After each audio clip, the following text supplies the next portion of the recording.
Professor Asif Nazrul একটা summary পেশ করেছেন। সেখানে মূল কথা যেটা ছিল যে আমরা ঐক্যবদ্ধভাবে এই ষড়যন্ত্র বা এই আচরণ যেটা ভারত সরকারের পক্ষ থেকে এটার ব্যাপারে আমরা কি করতে পারি। আমরা দলীয়ভাবে 3টা প্রস্তাব দিয়েছি। সেখানে আমাদের একটা প্রস্তাব ছিল যেটা সকলেই সাধুবাদ জানিয়েছেন এবং আমরা আশা করছি এটা ওনারা ফলো করবেন। ওনারা যদি ফলো না করেন তাহলে এটা আমরা অন্যভাবে এটা অর্গানাইজ করবো। আমি বিএনপির সাথেও এটা নিয়ে কথা বলেছি।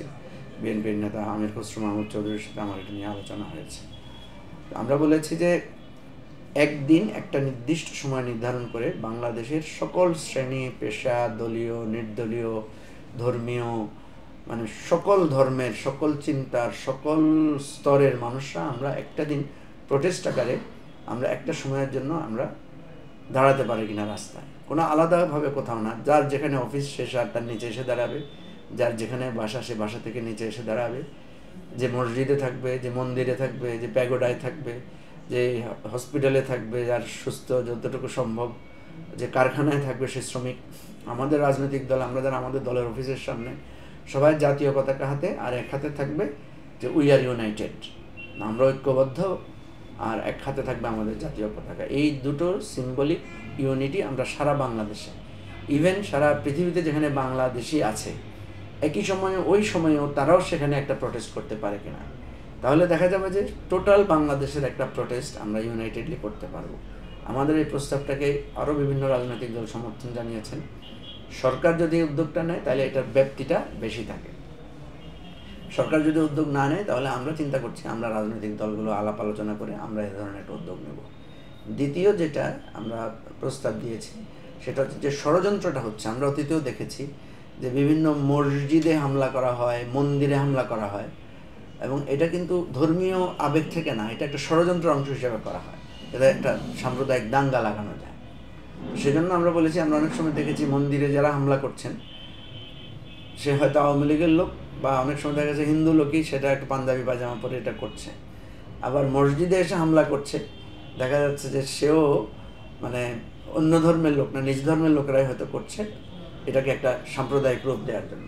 তো সেজন্য আমরা একটা প্রস্তাব দিয়েছি বাংলাদেশের সকল মসজিদ, মন্দির, প্যাগোডায় এটাকে সিসিটিভির সার্ভিলেন্সের আন্ডারে আনার জন্য। ওই জায়গা যদি সিসিটিভির আন্ডারে থাকে তাহলে এই ধরনের ষড়যন্ত্র যারা করতে চায় তারা, আমার কাছে মনে হয় যে তারা এটা ভয় পাবে বা তারা এখান থেকে নিরুৎসাহিত হবে। আর মসজিদ, মন্দির, প্যাগোডা এদের সকলেরই একটা ফান্ড আছে নিজস্ব। তো সেই ফান্ডটা আমি মনে করি যে থেকেও কিন্তু এই অর্থশাস্ত্রটা করা সম্ভব। যেখানে অর্থশাস্ত্রের সংকট আছে যে কমিটিতে, সেখানে প্রয়োজনে লোকাল লোকেরা ফান্ড জেনারেট করবে, চাঁদা তুলে হলে এটার ব্যবস্থা করবে। 3 নম্বরের প্রস্তাব আমরা যেটা দিয়েছি সেটা হচ্ছে যে এই যে বহিঃশক্তি বা আমাদের যে সীমান্তবর্তী যে দেশ যারা আমাদের সাথে এই ধরনের বারবার হিংসামূলক আচরণ করছে, তাদের ব্যাপারে আমাদের একটা স্ট্যান্ডার্ড স্ট্রং পলিসি ঠিক করা দরকার। এবং যেই পলিসিটার ব্যাপারে সব রাজনৈতিক দল আমরা একসাথে স্বাক্ষর করব এবং আমরা বলবো যে যেই সরকারে থাকুক না কেন এই পলিসির বাইরে আমরা কেউ যাব না। তো এই 3টি প্রস্তাব আমরা দিয়েছি এবং ওনারা এগুলো লিখে নিয়েছেন। ওনারা অনেক দল সেখানে লিখিত প্রস্তাবও দিয়েছেন। কেউ কেউ এটা প্রস্তাব দিয়েছেন যে ভারতের সাথে আমাদের যে অসম চুক্তিগুলো আছে সেগুলো পর্যালোচনা করা দরকার, সেগুলো প্রয়োজনে এগুলো পাবলিকলি আনা দরকার, এবং যেই চুক্তিগুলো আমাদের স্বার্থ বিরোধী, আমাদের দেশের সার্বভৌমত্ব বিরোধী, সেগুলো প্রয়োজনে বাতিলের উদ্যোগ নেওয়া দরকার। এর বাইরে সীমান্তে যে হত্যা, তারপরে আমাদের পানি নিয়ে আমাদের যে হিস্সা, তারা আমাদেরকে ন্যায্য হিস্সা যেটা আমাদেরকে দেয় না, সেটার ব্যাপারেও জাতীয় আন্তর্জাতিক মহলে কথা তোলা দরকার। আর যেই জিনিসটা খুবই গুরুত্বপূর্ণভাবে এসেছে যে তাদের দেশীয় মিডিয়াগুলোর যে অপপ্রচার, এই অপপ্রচারের বিরুদ্ধে আমাদেরকে ইন্টারন্যাশনাল মোবিলাইজেশন বাড়ান, আর তারপরে ঘন ঘন বিদেশি দূতাবাসগুলোকে ডেকে তাদেরকে বলা এবং আন্তর্জাতিক কর্তৃপক্ষকে আহ্বান করা যে ভারতীয় মিডিয়ায় যে অপপ্রচারগুলো হচ্ছে সেগুলো আপনারা আসেন, এখানে এসে এগুলো আপনারা চেক করেন, আপনারা দেখেন। আর এর বাইরে সরকারকে অনুরোধ করা হয়েছে তারা যাতে আইনশৃঙ্খলা পরিস্থিতি সহ সার্বিক যে জিনিসটা আমাদের দেশের শান্তি স্থিতিশীলতার জন্য দরকার, সেগুলোতে যাতে তারা আরও বেশি যত্নশীল হন। সূচনা বক্তব্য দিয়েছিলেন উপদেষ্টা আদিলুর রহমান খান। উনি 3টা বিষয় বলেছিলেন। একটা হচ্ছে যে ভারতের মিডিয়ায় উপর্যুপরি আমাদের বিরুদ্ধে যে নিন্দা করা হচ্ছে, মিথ্যাচার করা হচ্ছে, অপবাদ ছড়ানো হচ্ছে, সেই বিষয়টা আমাদের করণীয় কী হতে পারে। 2 নম্বর কথা তিনি বলেছেন যে আগরতলায় বাংলাদেশ কনসুলেটে যে হামলা হয়েছে সেই বিষয়টা আমাদের উদ্বেগ।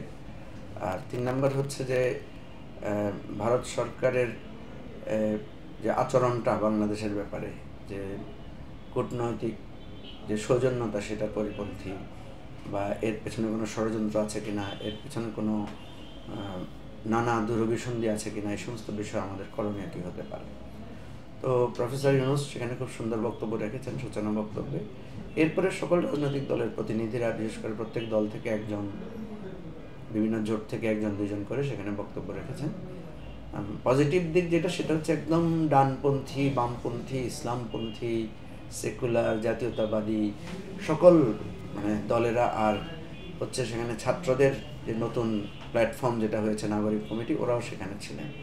বোঝা যাচ্ছে যে এটা একটা একদম মোটামুটি চেষ্টা করা হয়েছে সব রাজনৈতিক অ্যারেনাকে কাভার করার জন্য, এবং সকলেই সেখানে স্বতঃস্ফূর্তভাবে অংশ নিয়েছেন।